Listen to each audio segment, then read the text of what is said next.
Hello everyone. सनातन धर्म में अहोई अष्टमी का खास महत्व है। ये त्यौहार कार्तिक मास के कृष्ण पक्ष की अष्टमी तिथि को मनाया जाता है और इस साल अहोई अष्टमी का व्रत 13 अक्टूबर को रखा जाएगा। अहोई अष्टमी का जो व्रत है, माताएं अपनी संतान की लंबी आयु सुख समृद्धि के लिए करती हैं। इस दिन महिलाएं पूरे दिन निर्जला उपवास करती हैं। शाम को अहोई माता की पूजा करती हैं। जो अहोई माता है वो माता पार्वती का रूप है और ये जो व्रत है करवा चौथ के कुछ दिनों बाद आता है। इस दिन शाम के समय शुभ मुहूर्त में अहोई माता की पूजा की जाती है, कथा पढ़ी जाती है और शाम को सितारों और चंद्रमा को देखकर व्रत का पारण किया जाता है। आइए जानते हैं अहोई अष्टमी की पूजा का शुभ मुहूर्त क्या है। साल 2025 में 13 अक्टूबर को 13 अक्टूबर की दोपहर के 12:24 पर अष्टमी तिथि शुरू होगी और इसका समापन 14 अक्टूबर को सुबह 11:09 पर होगा।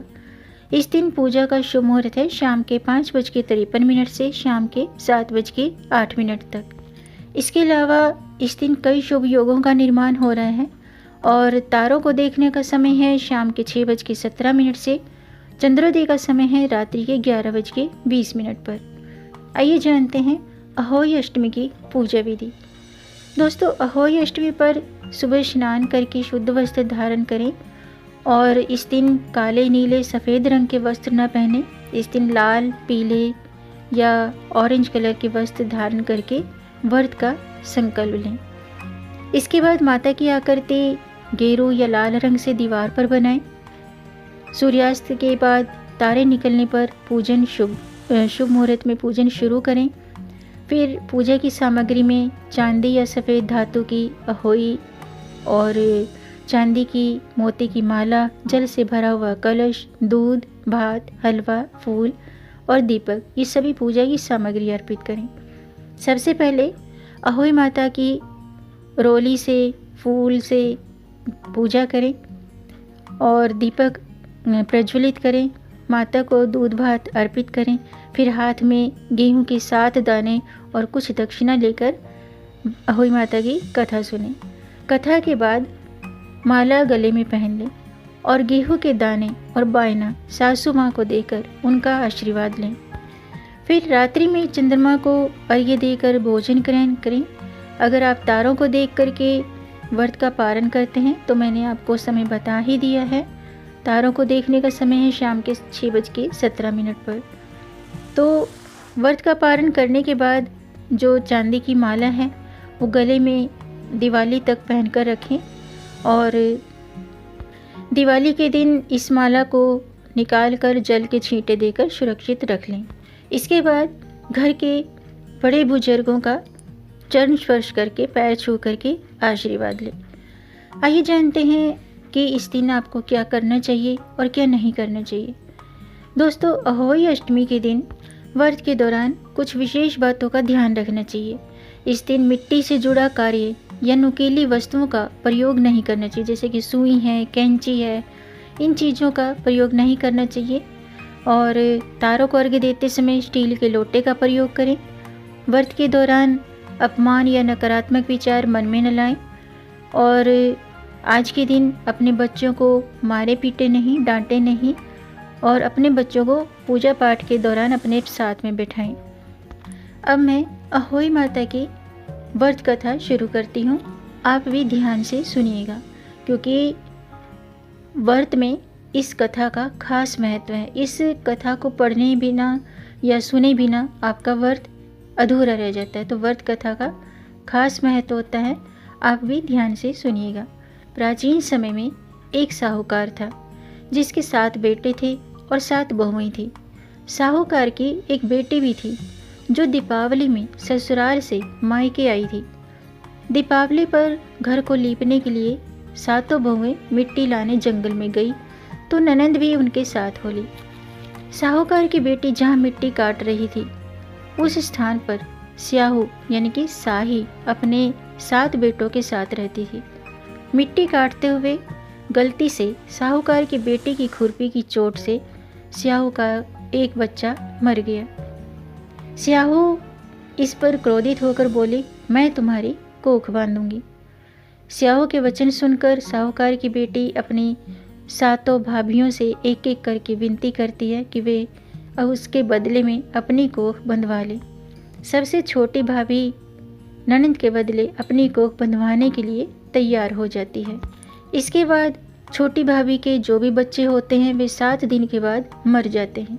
7 पुत्रों की इस प्रकार मृत्यु होने के बाद उसने पंडित जी को बुलाकर इसका कारण पूछा।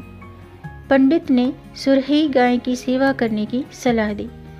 सुरही सेवा से प्रसन्न होती है और उसे स्याहू के पास ले जाती है। रास्ते में वो थक जाने पर दोनों आराम करने लगते हैं। अचानक साहूकार की छोटी बहू की नज़र एक ओर जाती है। वह देखती है कि एक सांप गरुड़ पंखनी के बच्चे को डसने जा रहा है, तो वह उस सांप को मार देती है। इतने में गरुड़ पंखनी वहाँ आ जाती है और बिखरा हुआ खून देखकर उसे लगता है कि छोटी बहू ने उसके बच्चे को मार दिया है। इस पर वह छोटी बहू को चोंच मारना शुरू कर देती है। छोटी बहू इस पर कहती है कि उसने तो उसके बच्चे की जान बचाई है। गरुड़ पंखनी इस पर खुश होती है और सुरही सहित उन्हें स्याहू के पास पहुंचा देती है।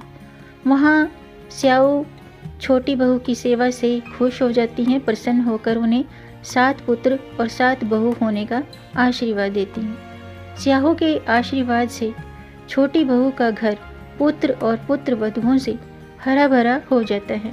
इस तरह छोटी बहू को भी जीवन भर माँ बने रहने का सुख प्राप्त होता है।